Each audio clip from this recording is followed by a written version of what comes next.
বলেছে lambda max. আমরা এর আগে টাইম এই টেম্পারেচার জানি, এর আগের উপরে একটু দেখাই তোমাদের, টেম্পারেচার দেওয়া ছিল এখানে এই ধারাবাহিকতা। এই যেখানে temperature, surface temperature of the sun হচ্ছে 5900 কেলভিন, এটা হচ্ছে সেই টি, এটা হচ্ছে টি। এই টি দেয়া আছে, এই টিটা আমাদেরকে ওখানে ব্যবহার করতে হবে এখানে এই কোশ্চেনে। টি দেওয়া আছে কত, তাহলে টি দেওয়া আছে টি ইকুয়ালস টু 5900 কেলভিন। টি দেওয়া আছে, ওয়েভলেন্থ বের করতে বলেছে, এবং ল্যামডা ম্যাক্স দিয়ে আমাদের একটা ফর্মুলাই আছে আমাদের টেক্সট বুকে এবং কোশ্চেন পেপারও আছে। এটা হচ্ছে ওয়েন্সের ল। ওয়েন্সের ল হচ্ছে lambda max T equals to 2.898 multiply 10 to the power -3 milli kelvin. খুব কাছাকাছি আছে, একটু দেখি, দেখাই তোমাদের।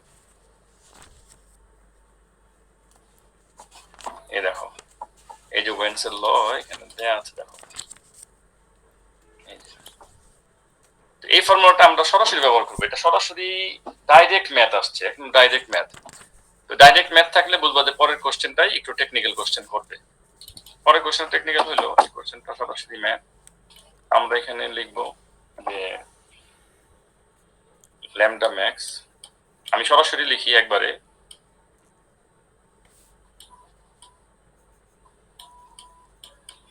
Lambda max equals to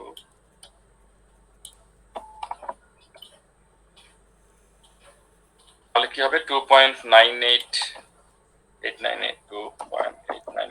multiply 10 to the power -3 divided by 5900 kelvin. এটা হচ্ছে দিস মাচ ইকুয়ালস টু হচ্ছে মিলি কেলভিন, আর এখানে টেম্পারেচারটা হচ্ছে কেলভিনে। কেলভিন কেলভিন যদি ক্যান্সেল হয়ে যায়, থাকে শুধু মিটার, দেখো। আর এটার ইউনিট হচ্ছে ল্যামডা ম্যাক্স মাল্টিপ্লাই টি হচ্ছে দিস মাচ মিলি কেলভিন। এটা এদের যে রেগুলার ইউনিট থেকে এসেছে, এবং এটা it comes up to 4.91 multiply 10 to the power -7 metre. সহজ একটা ম্যাথ।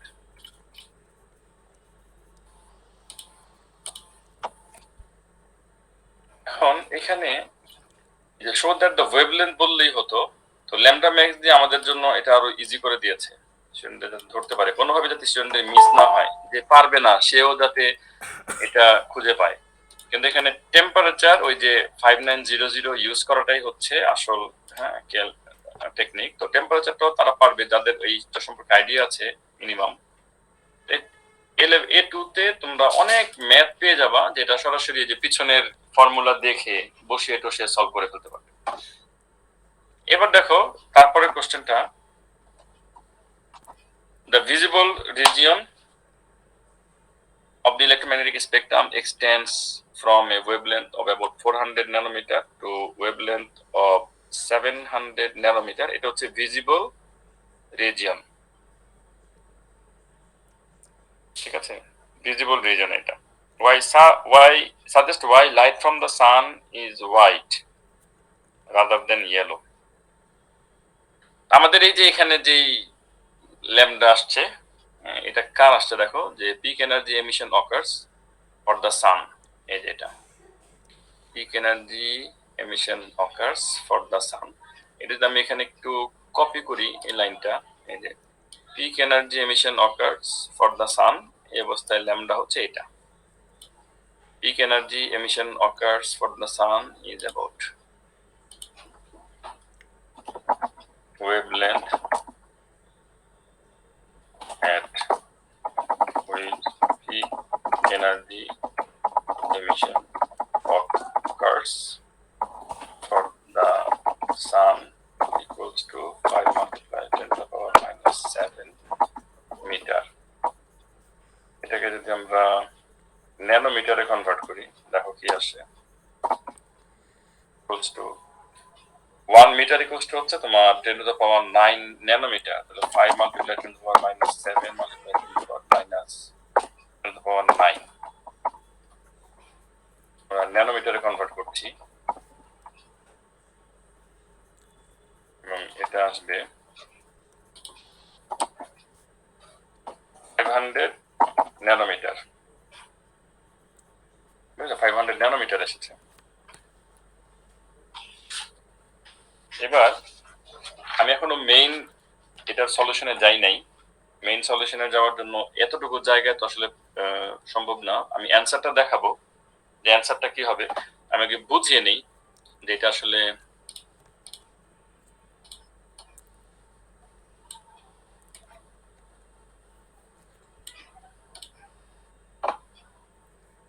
আমরা এনার্জি এবং ওয়েভলেন্থ দেখেছি, যে এনার্জির সাথে যে ট্রান্সমিশনটা তোমাদের একটু বুঝে নিই।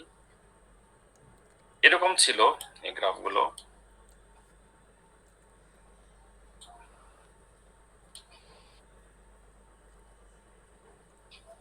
এরকম ছিল, ঠিক আছে?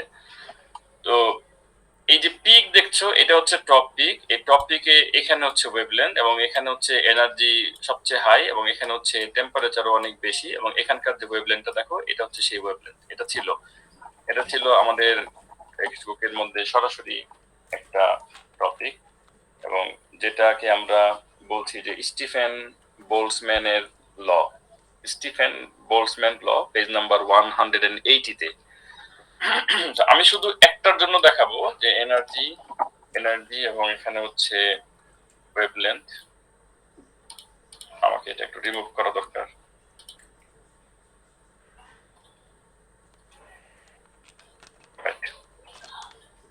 এবার দেখো এখানে আমি লিখবো হচ্ছে ওয়েভলেন্থ ইন ন্যানোমিটার,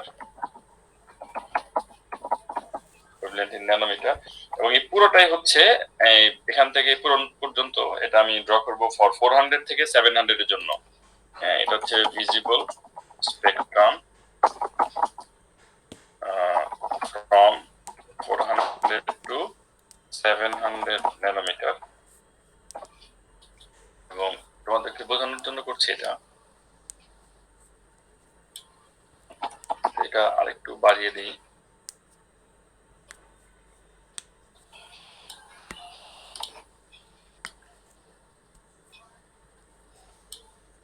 এরকম যদি হয় 400, মনে করো ফর এক্সাম্পল এখানে হচ্ছে 400, ঠিক আছে, এখানে হচ্ছে 500, এখানে হচ্ছে 600, এখানে হচ্ছে 700 ফর এক্সাম্পল, ঠিক আছে। এটা যদি হয় অবস্থা, তাহলে ঠিক 500 এর উপরে দেখো আমাদের এখানে এই পয়েন্টে, look at this point,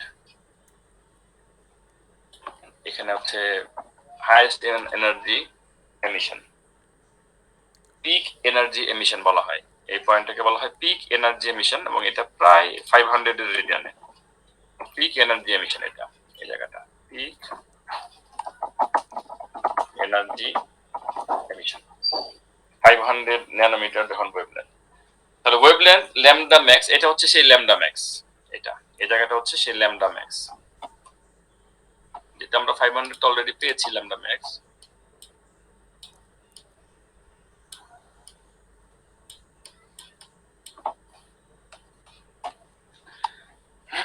lambda ম্যাক্সে পিক এনার্জি এমিশন পাওয়া গিয়েছে 500 ন্যানোমিটারে। এটা অলমোস্ট মিডল পার্টের 400 থেকে 700 এর মিডল পজিশনে আছে অলমোস্ট। এখন এই 400 থেকে 700 পুরোটা জুড়েই হচ্ছে লাইটের এমিশন হচ্ছে, কিন্তু এখানে এনার্জিটা বেশি হচ্ছে, বুঝছো? এখানে এনার্জিটা বেশি হচ্ছে। এই জায়গাটা যদি শুধু হতো, কথাটা হচ্ছে যদি শুধু এই জায়গাটার এমিশন হতো, তাহলে এই যে কোশ্চেনটা দেখো কি বলেছে, যে ইয়েলো হইতো, এই উপরে দেখো এই যে ইয়েলো স্টার, যদি শুধু এই জায়গাটার এমিশন হতো তাহলে এটা কি হতো, ইয়েলো স্টার হইতো। কিন্তু শুধু এই জায়গাটার এমিশন তো হয় না, এমিশন হয় একেবারে 400 রিজিয়ন থেকে শুরু করে এই 700 রিজিয়নের এখানে এমিশন হয়। এই জায়গাটা হচ্ছে পিক, এজন্য এই পুরোটাকে হোয়াইট দেখা যায়, ইয়েলো দেখা যায় না। শুধু ইয়েলো দেখা যায়, এই জায়গাটার জন্য কিছুটা ইয়েলো দেখা যায়, আসলে হোয়াইট দেখা যায়, কারণ এমিশন হয় পুরোটা জুড়ে, কিন্তু এই জায়গাটার এনার্জি বেশি, এটা ট্রু, এই জায়গাটার এনার্জি বেশি। কিন্তু বাকি যে জায়গাটার জন্য এটা ট্রান্সমিশন হয় কিছু না কিছু এনার্জি তো থাকে। দেখো এখানে কিন্তু এনার্জি আছে, এখানে এনার্জি আছে, এখানে এনার্জি আছে, এখানে আছে, কম আছে কিন্তু আছে। এটা মিলেমিশে বিভিন্ন লাইট, এটা কম্পোজড অফ হোয়াইট লাইট। এই জন্য হচ্ছে এটা ইয়েলো দেখা যায় না। তো এইটা আমরা টোটালি ডায়াগ্রামটা নিয়েছি পেজ নাম্বার 180 থেকে আমাদের টেক্সট বুকে। তোমরা টেক্সট বুকটা আমি পাচ্ছি না, পেজগুলো সবার বাসায় আছে, খুলে দেখবে। আমার ক্লাসের টাইমটা নষ্ট হয়ে যাবে, ক্লাস টাইমটা লেন্দি হয়ে যাবে এক টপিকের উপরে। তারপর এটা আলোচনা করে দিলাম। এখন এটার রাইটিংটা কি হবে দেখো, এটার রাইটিংটা হবে the wavelength LENGTH wavelength, এখানে ল্যামডা ম্যাক্স লিখতে হবে আমার, lambda max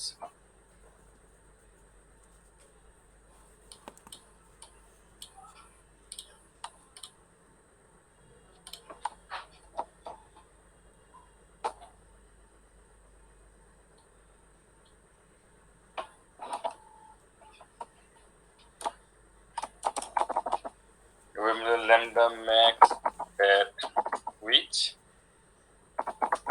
peak energy emission happens is 500 nanometer, which is almost at the middle of the visible spectrum. So the light has a range of visible wavelengths and not just completely yellow, and that's why it looks কি white. তাহলে এই লাইনটা তোমরা এটা এতটুকু তোমরা এত বড় করে না লিখলেও পারো। এটা আমি এটা তোমাদের জন্য ডিটেল দেখিয়েছি, তোমরা এখানে লিখলে পারো যে 500 ন্যানোমিটার। এখানে যে রাইটিংটা চলে আসছে তাতেই হবে। তাহলে অ্যানসারটা, মূল অ্যানসারটা দাঁড়ালো এই যে এতটুকু। এটা হচ্ছে আসলে অ্যানসার। এখানে কিন্তু 500 ন্যানোমিটার কথাটা উঠে এসেছে, এই যে 500 ন্যানোমিটার কথা উঠে এসেছে। এটা তোমাদের জন্য আমি এক্সট্রা দেখিয়েছি যে 500 ন্যানোমিটারটা কিভাবে আসলো। 5.5 মাল্টিপ্লাই 10⁻⁻7 দেওয়া আছে। তাহলে তোমাদের যদি বুঝতে অসুবিধা না হয়, আজকে থেকে মনে করে 1 মাস পরে কখন এই পেপারটা রিভিশন করবে, স্যারের সলিউশনটা দেখি তো, তাতে তোমাদের সমস্যা না হয় সেজন্য আমি দেখিয়েছি।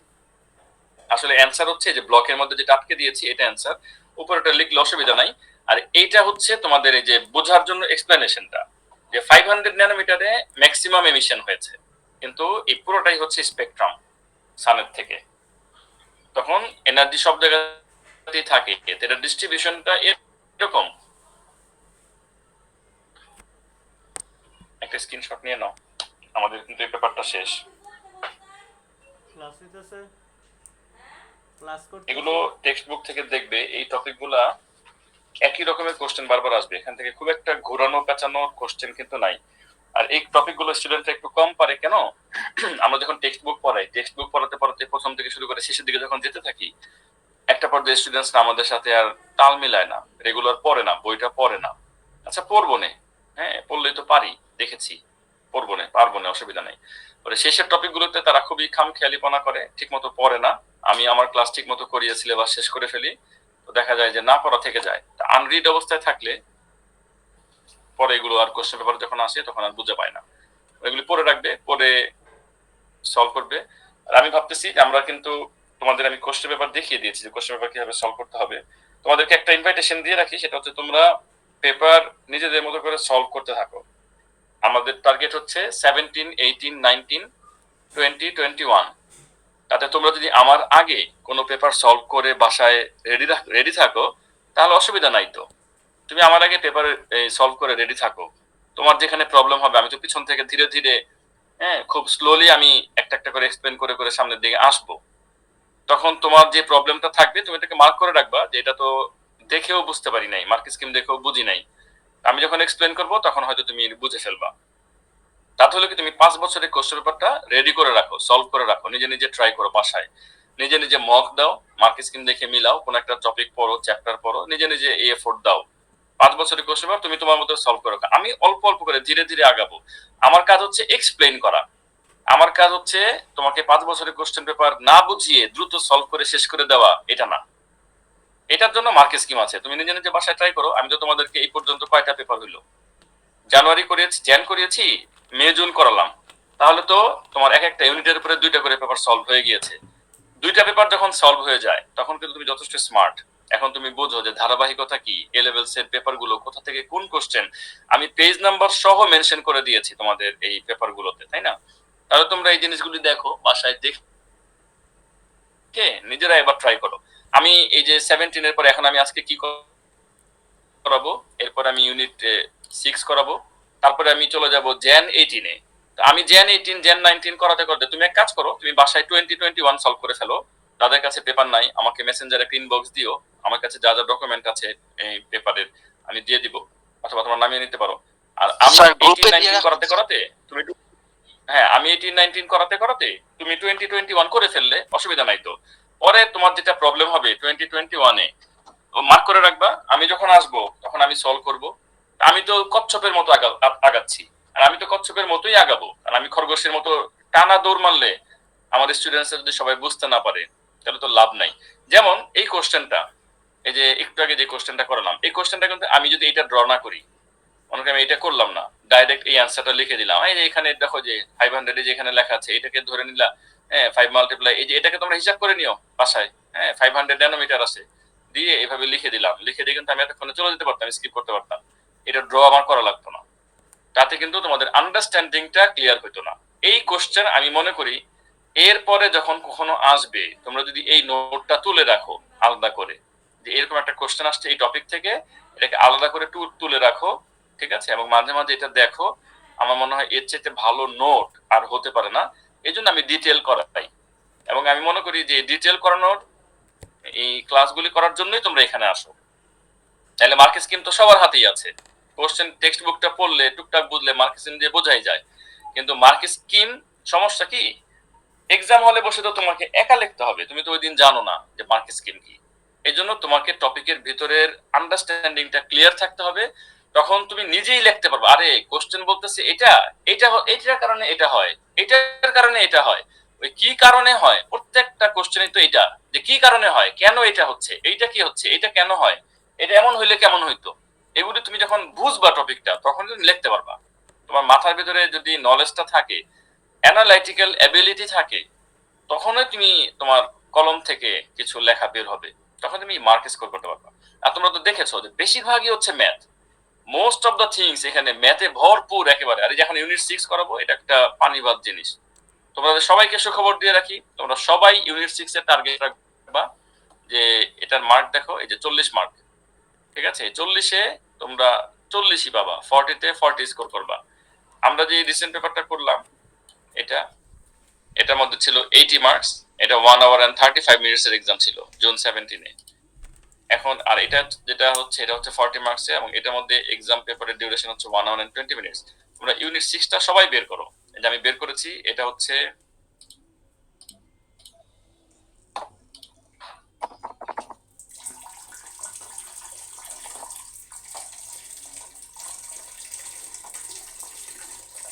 জুন মে 17 ইউনিট 6, অ্যাকচুয়ালি মে 17, আমি জুন 17 লিখেছি, হ্যাঁ ইউনিট 6টা আগে হয়ে গিয়েছিল, তারপরে হচ্ছে তোমার পেপার 4 5 পরে হয়েছিল, ডেটটা পরে ছিল। আর দেখো 18 মেতে এক্সাম হয়ে গিয়েছিল, তার মানে 18 মেতে তখন বাকি এক্সাম, অন্যান্য এক্সাম কিন্তু বাকি ছিল।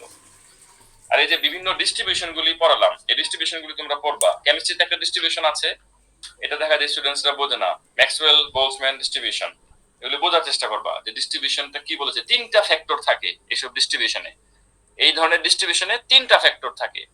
একটা হচ্ছে গ্রাফে থাকে এক্স অ্যাক্সিস ওয়াই অ্যাক্সিসে, সাথে আরেকটা থাকে হচ্ছে পিক ভ্যালু, ওটা আবার অন্য একটা ফ্যাক্টরের সাথে রিলেটেড। যেমন আমাদের এখানে এনার্জি এবং ল্যামডার সাথে ওয়েভলেন্থের সাথে টেম্পারেচার হচ্ছে, যে পিক ভ্যালুতে এনার্জি বেশি ওখানে টেম্পারেচার বেশি। কিন্তু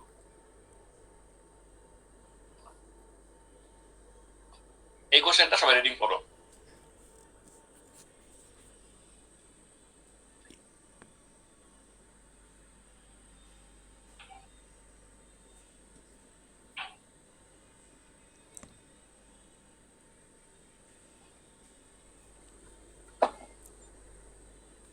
A student determine the viscosity eta, এটা হচ্ছে একটা Greek letter, eta of oil by measuring its volume flow rate v by t, v হচ্ছে ভলিউম, t হচ্ছে টাইম, কত সময় কতটুকু ভলিউম ফ্লো করে, এটা হচ্ছে ফ্লো রেট চলে আসবে তখন through a horizontal pipe. The student uses the formula v by t equals to pi p r to the power 4. R p হচ্ছে এখানে প্রেসার ডিফারেন্স, এই যে নিচে লেখা আছে দেখো, p হচ্ছে pressure difference between the ends of the pipe, আর হচ্ছে the internal radius of the pipe. Internal radius, pipe যদি মোটা হয়, পাইপের লেয়ারটা যদি পুরো হয়, তাহলে ইন্টারনাল রেডিয়াস একরকম হবে, এটার এক্সটার্নাল বা আউটসাইড রেডিয়াস আরেক রকম হবে। এটা internal radius.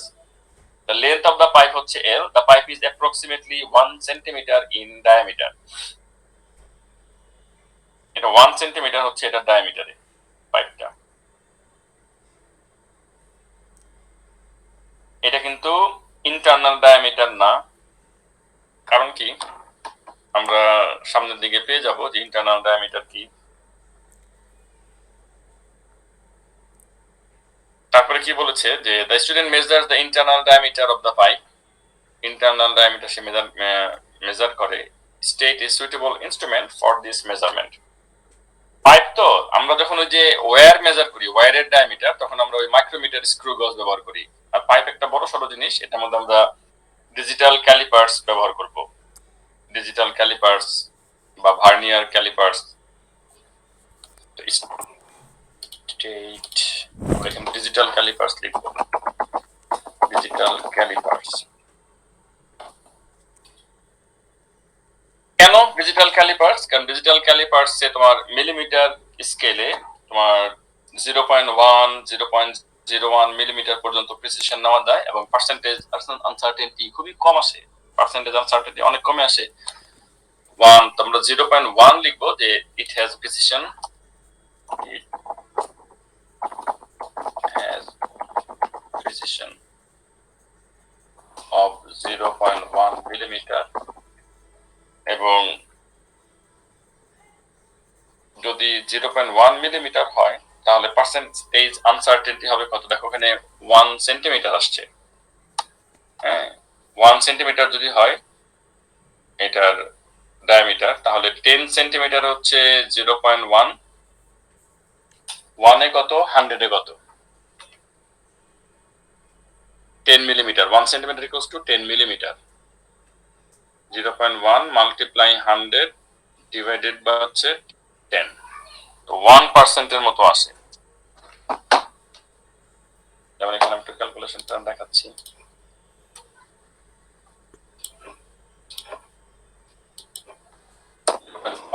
multiply 100 divided by 10, approximately 0 cancel 1%. The percentage uncertainty is 1%.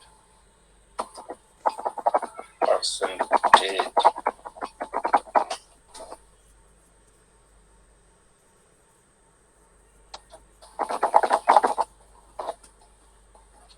small. State the measuring technique you would use with this instrument to obtain an accurate value for the internal diameter of the pipe. যেটা হচ্ছে যে internal ডায়ামিটারে measure করার আগে, যেটা digital callipers, measure করার আগেই কোনো value উঠে না থাকে। মেজার করার আগে অবশ্যই 0 থাকবে। আমি এখনো মেজার শুরু করি নাই, তখন কি থাকবে? 0 থাকবে। যদি এটাকে চেক করাকে বলা হয় checking zero error. Measuring technique would wish to obtain, underline করবা, চেকিং জিরো এরর। আরেকটা হচ্ছে যে পাইপের ডায়ামিটার যে আমরা মেজার করব, এটার বিভিন্ন জায়গায় মেজার করব, বিভিন্ন ওরিয়েন্টেশনে। সবসময় এই পয়েন্টটা মাথায় রাখতে হবে। যদি এটা 1 মার্ক, ঠিক আছে, তো বিভিন্ন ওরিয়েন্টেশনে আমরা মেজার করব এবং এভারেজ নিব। এটা হচ্ছে, এই দুইটা হচ্ছে প্রসেস। বিভিন্ন ওরিয়েন্টেশনে আমরা মেজার করব এবং আমরা এই ডায়ামিটার এবং ডায়ামিটারের আমরা এভারেজ নিব। এখানে যেহেতু 1 মার্ক, তাহলে আমরা যে কোনো একটা লিখব। আমরা এইটাই লিখব যে বিভিন্ন ওরিয়েন্টেশনে আমরা এটা মেজার করব। দুইটা একই জিনিস, যে কোনো একটা লিখলে তুমি মার্ক পাবা। Measure the diameter of the pipe in different position actually. এটাকে বলা হয় orientation and average taken. To mean the mean value for the internal diameter হচ্ছে 0.003 প্লাস মাইনাস। হ্যাঁ, তার মানে কি জানো, এই 0.992 থেকে 0.998। অনেক সময় রেঞ্জ জিজ্ঞেস করে না আমাদেরকে, কখনো কখনো কোনো কোনো প্রবলেমে রেঞ্জ জিজ্ঞেস করে। রেঞ্জ যেদিন জিজ্ঞেস করবে ওই দিন আমাদের এটা অ্যান্সার করতে হবে 998 পর্যন্ত। আমাদের পার্সেন্টেজ আনসার্টেনটি বের করতে বলেছে। পার্সেন্টেজ আনসার্টেনটি হচ্ছে 0.995 এর মধ্যে হচ্ছে এটা 0.003, 1 এ কত, 100 এ কত, 0.995 হচ্ছে, আমরা ক্যালকুলেটরে যদি করে দেখাই 0.302%।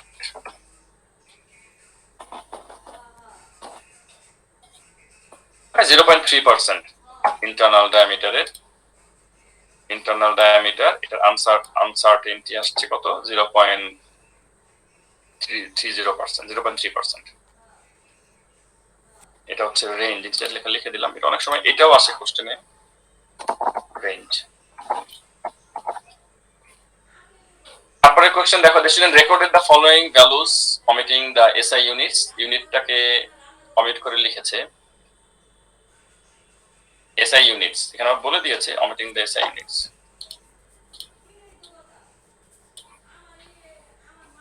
show that the unit for eta is Newton second per meter square, এটা আমাদেরকে দেখাতে বলেছে। show that the unit for eta, আমি এখান থেকে নিব, দেখো এখান থেকে এই যে এটা, এই যে 8 বাদ দিয়ে দিব, হ্যাঁ পাই বাদ দিয়ে দিব, এইটার পাই কিন্তু আমাদের দরকার নাই।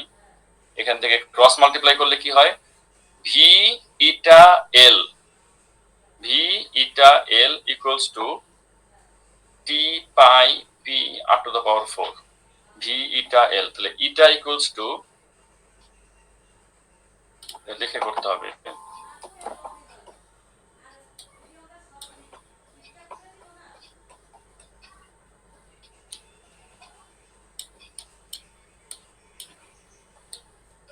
এটা equals two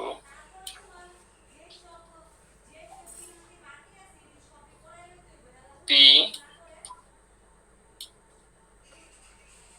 up to the power 4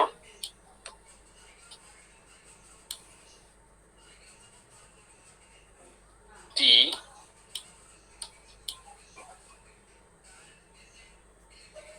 আচ্ছা, এই ভ্যালুগুলি বসাবো কেন, যাতে কোনো প্রকারের ভুল ধরতে না পারে, কিন্তু এদের ইউনিট বসাবো না। ইউনিট বসানোর সময় শুধু ফ্যাক্টরগুলোর ইউনিট বসাবো, না ইকুয়েশনটা মিস্টেক হয়ে গেলে মার্ক কেটে নিলে 8 ইটা এল, তাহলে নিচে থাকবে হচ্ছে 8 ভি এল। ভি আর এলটাকে আগে লিখি, ভিটাকে পরে লিখলাম। এই ভি বাই টি দেখো একটা ভ্যালু, হ্যাঁ,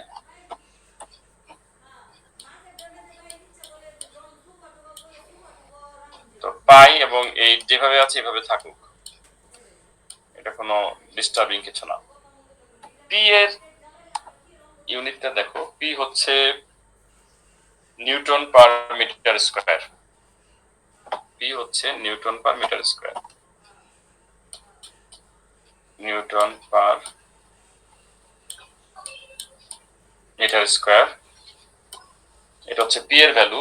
তারপরে উপরে আর কি আছে, আর টু দ্য পাওয়ার 4 আছে রেডিয়াস, রেডিয়াস মিটারে, তো m টু দ্য পাওয়ার 4 হবে, m টু দ্য পাওয়ার 4, এই r to the power 4, m to the power 4। t হচ্ছে time in second, t by v অথবা v বাই t, এই দুইটার unit হবে। t হচ্ছে উপরে হচ্ছে সেকেন্ড, আর v হচ্ছে নিচে মিটার কিউব,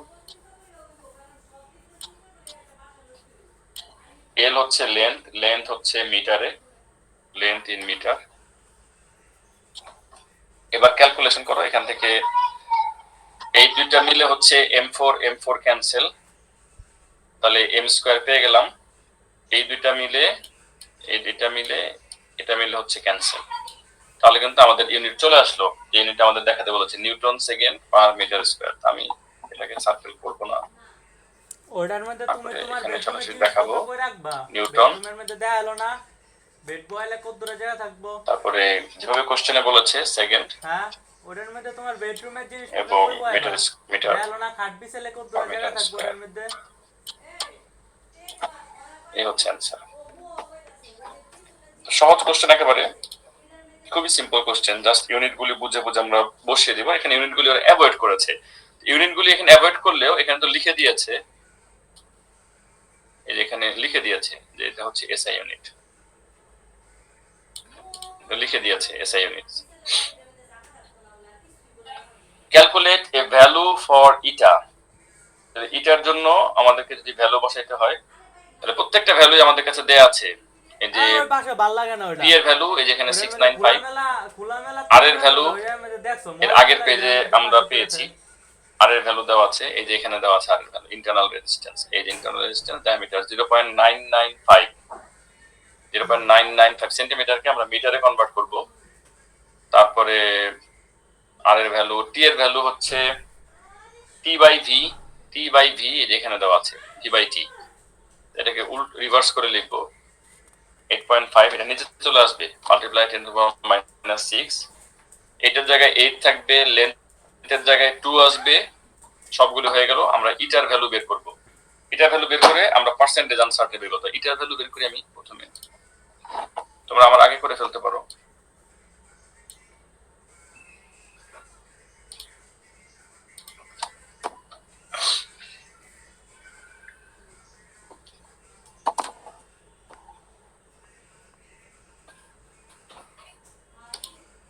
এখানে দেখো, এখানে আমি এটা দেখে দেখে বসাবো। প্রথমে হচ্ছে পাই, পাইটা আমাকে পেন্সিল দিয়ে বসাতে হবে।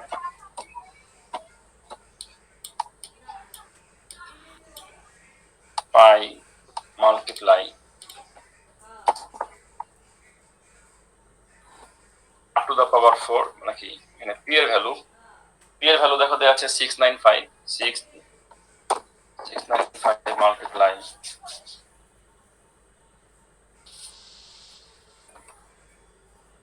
তারপর এখানে আমি আর লিখেছি, আর এর ভ্যালু দেওয়া আছে আগের পেজে দেখো 0.995 মাল্টিপ্লাই 10⁻⁻2, আটটাকে কিছু কনভার্ট করলাম, মিটারে কনভার্ট করলাম। আর এর উপরে আবার কি আছে দেখো, আর এর উপরে ভালো করে তাকিয়ে, আর এর উপরে পাওয়ার 4 আছে, আমি এখানে একটা পাওয়ার 4 লিখে দিলাম।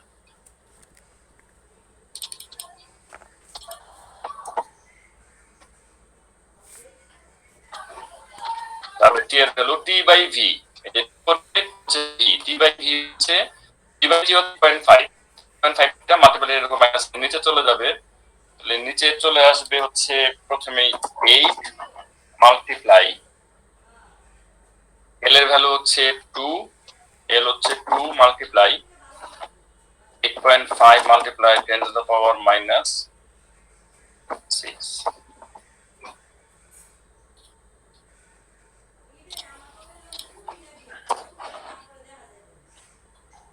would get eta 0.00983.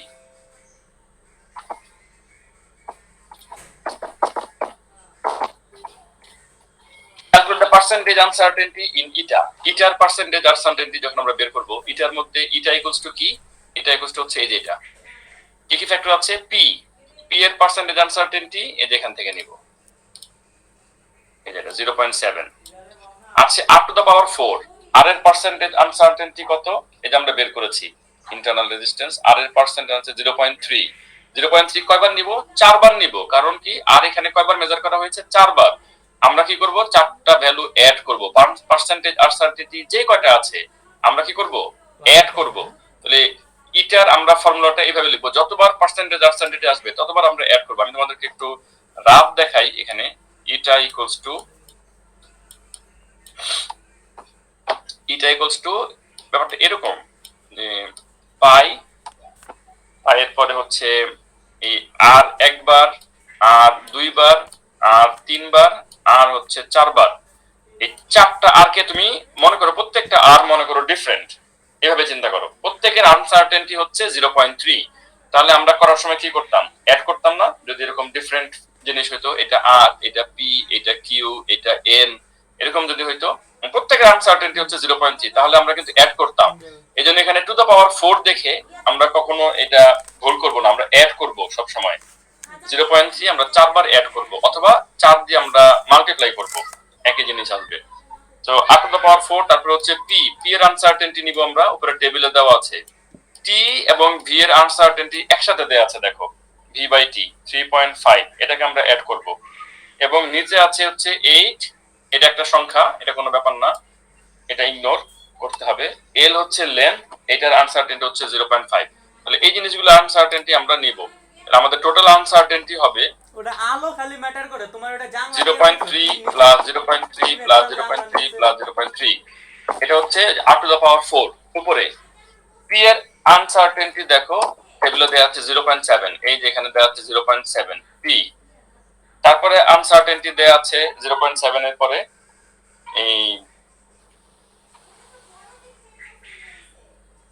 t, v by t এর আনসার্টেনটি দেওয়া আছে 3.5, তাহলে লিখব 3.5, সব অ্যাড হবে, আনসার্টেনটি সব অ্যাড হবে 3.5, l এর আনসার্টেনটি হবে 0.5। এই প্রত্যেকের আনসার্টেনটি গুলো অ্যাড করে যেটা পাবো সেইটাই হবে ইটার আনসার্টেনটি, 5.9% হবে ইটার আনসার্টেনটি। যদি আমরা ইটার আনসার্টেনটি কমাতে চাই তাহলে আমাদেরকে ইন্ডিভিজুয়াল এই ছোট ছোট ফ্যাক্টর গুলোর আনসার্টেনটি কমাইতে হবে। এখানে 2 মার্ক হচ্ছে এই প্রত্যেকটা কারেক্টলি অ্যাড করা এবং অরিজিনাল রেজাল্টটা বের করা, এখানে হচ্ছে 2 মার্ক। খুব সিম্পল একটা ম্যাথ, অথচ 2 মার্ক। এটা তো কিছুই না, আমি যেটা রাফ করেছি এটা কোনো ফ্যাক্টর না, এটার জন্য কোনো মার্ক নাই।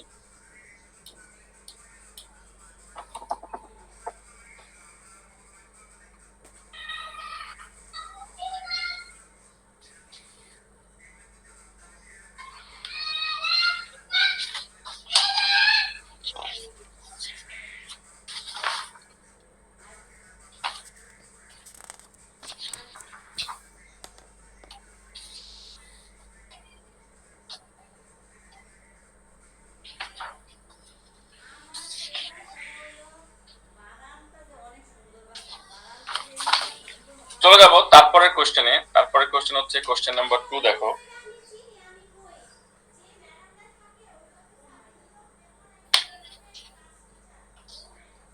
the diagram shows a rotational pendulum, the identical steel spheres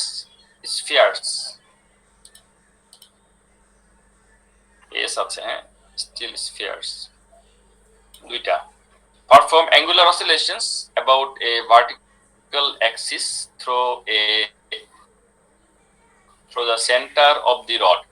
এখান থেকে একটা ভার্টিক্যাল ওয়্যারের মাধ্যমে এখানে একটা রডের দুই পাশে দুইটা স্ফিয়ার দেখো চমৎকার ভাবে ব্যালেন্সড অবস্থায় আছে, এবং এটাকে ঘুরাইলে পরে এরা ঘুরে রোটেট করে অ্যাক্সিসের চারপাশে, এবং একটা ইউনিফর্ম রড বোঝাই যাচ্ছে, এবং কোনো দিকে বেশি হেলে যাচ্ছে না, দুই দিকে সমানভাবে আছে।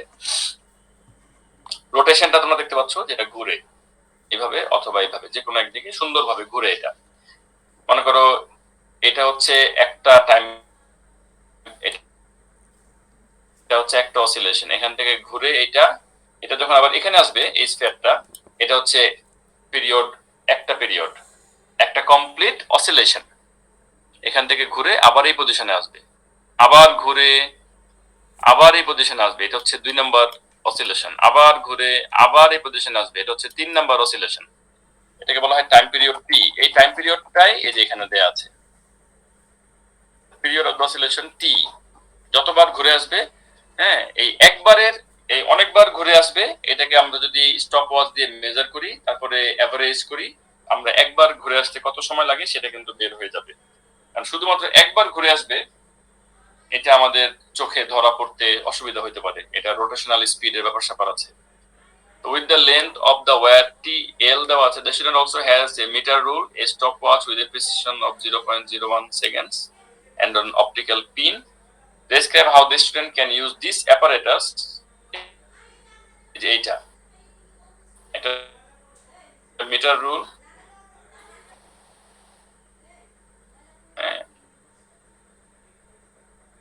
to obtain values for t that are আছে, আমরা পিন দিয়ে কি করব, মিটার রুলার দিয়ে এই মিটার রুলার দিয়ে আমরা মিড পয়েন্টটা মেজার করব এই যে রডের, তারপরে আমরা এটাকে ঘুরিয়ে দিব, ঘুরিয়ে দিলে আমরা স্টপ ওয়াচ দিয়ে টাইমটা মেজার করব। আমরা ঘোরাবো অনেকবার, আমরা ঘুরিয়ে দিব, এটা একবার ঘুরে একবার দুইবার, তিনবার, চারবার, পাঁচবার, ছয়বার, সাতবার, আটবার, নয়বার, 10বার মনে করো ঘুরে আসলো। হ্যাঁ, আমরা খেয়াল স্টপ ওয়াচ থাকবে হাতে, স্টপ ওয়াচের দিকে তাকাবো না, এখানে তাকাবো। যখন এটা একজন ঘোরানো শুরু করলো, স্টপ ওয়াচ আরেকজন হাতে অন করে দিল, তার চোখ থাকবে এখানে। যখন এটা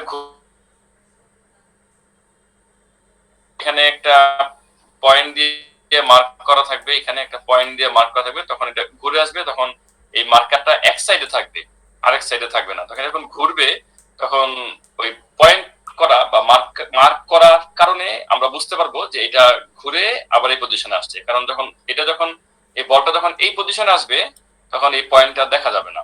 আমি যে সাইডে বসে আছি তখন এই মার্কটা দেখা যাবে না যখন এই বলটা এই পজিশনে আসছে। অর্থাৎ 180 ডিগ্রি রোটেট যখন করবে তখন এই মার্কিং পয়েন্টটা দেখা যাবে না।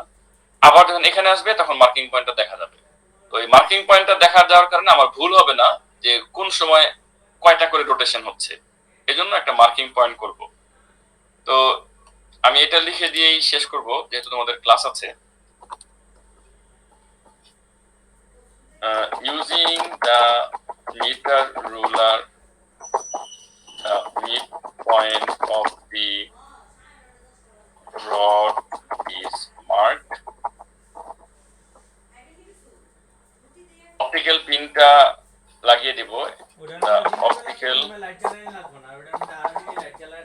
pin is placed in the midpoint of the rod.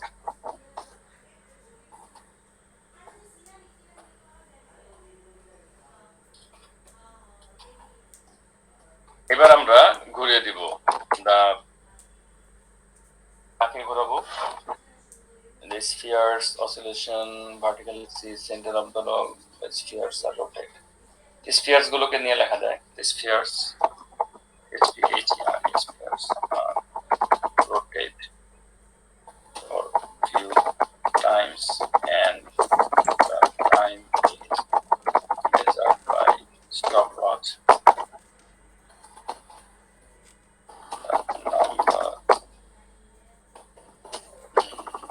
Time divided by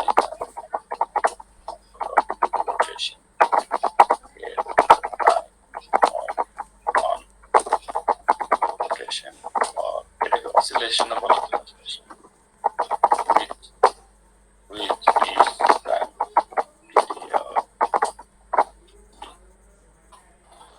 তুলে নাও, একটা স্ক্রিনশট নিয়ে নাও, আমি শেষ করে দিচ্ছি ক্লাস, কারণ হয়তো তোমাদের কেমিস্ট্রি ক্লাস আছে মনে হয়। আজকে নেই স্যার। আজকে নাই? আর তো ভালো খবর তো, তাহলে আমি কোশ্চেনটা শেষ করি মিনিমাম। জি স্যার। ঠিক আছে, ভেরি গুড। স্যার আমার আছে। ও, তোমার আছে নাকি? আচ্ছা ঠিক আছে, এটা স্ক্রিনশট নিয়েছো?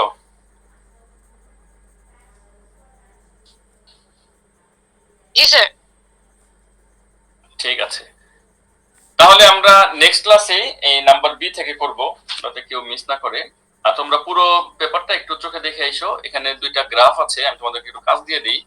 এই যে গ্রাফ দুইটা, এই যে এটার এই গ্রাফটা করে রেখো, করে আর এই গ্রাফটা লাইন জয়েন করাবে, আর পারলে এই গ্রাফটা করে আইসো, তাহলে আমার ক্লাসটা সহজ হবে। এবং আমি এটা শেষ করে যদি সম্ভব হয় আমি নতুন ইউনিট 4 আবার ধরবো, সেটা হবে জেন 18 এর ইউনিট 4 শুরু করে দিব।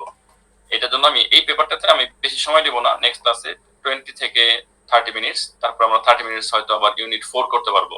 দুইটা গ্রাফ আছে, দুইটা গ্রাফ কাজ দিয়ে দিলাম, এই দুইটা গ্রাফ করে আমাকে পাঠিয়ে দিও। আর এখানে শেষ করছি, সবাইকে ধন্যবাদ, থ্যাংক ইউ। আসসালামু আলাইকুম স্যার।